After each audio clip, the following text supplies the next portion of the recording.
एक छोटे से सुनसान गांव के किनारे फैला हुआ अंधा जंगल इतना भयानक और रहस्यमय था कि जैसे ही सूरज ढलता, वहां से आती ठंडी हवाओं में किसी के रोने, चीखने और फुसफुसाने की डरावनी आवाजें गूंजने लगती। पेड़ों की टेढ़ी-मेढ़ी परछाइयां जमीन पर ऐसे रेंगतीं जैसे कोई जिंदा चीज धीरे धीरे तुम्हारी ओर बढ़ रही हो। और गांव वालों का कहना था कि जो भी इंसान जिज्ञासा या बहादुरी दिखाकर उस जंगल के अंदर गया, उसे पहले अजीब-अजीब सपने आने लगते, फिर वह अपने आप किसी अनदेखी ताकत के वश में होकर गहराई में चला जाता, जहां से ना उसकी कोई आवाज वापस आती और ना ही उसका कोई निशान मिलता।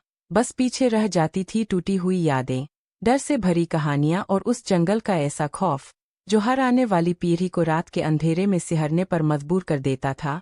लेकिन असली डर तब शुरू हुआ जब गांव का एक लड़का अर्जुन, जो इन कहानियों को झूठ मानता था, एक रात अपने दोस्तों की चुनौती स्वीकार करके उस जंगल में चला गया। शुरू में सब सामान्य लगा, लेकिन जैसे जैसे वह अंदर बढ़ता गया, उसे महसूस होने लगा कि कोई उसे देख रहा है। उसके पीछे कदमों की आवाज आने लगी, पेड़ों के बीच से सफेद धुंध निकलकर उसका रास्ता घेरने लगी और अचानक उसे अपने ही नाम की धीमी धीमी आवाज सुनाई देने लगी, जो उसे और अंदर बुला रही थी।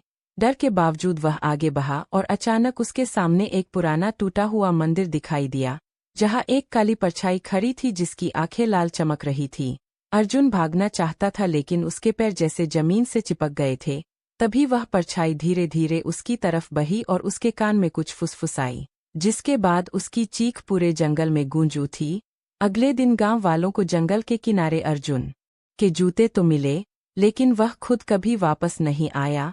और उस दिन के बाद से जंगल की आवाजों में एक नई चीख जुड़ गई, अर्जुन की, जो हर रात लोगों को अपने नाम से पुकारती है, जैसे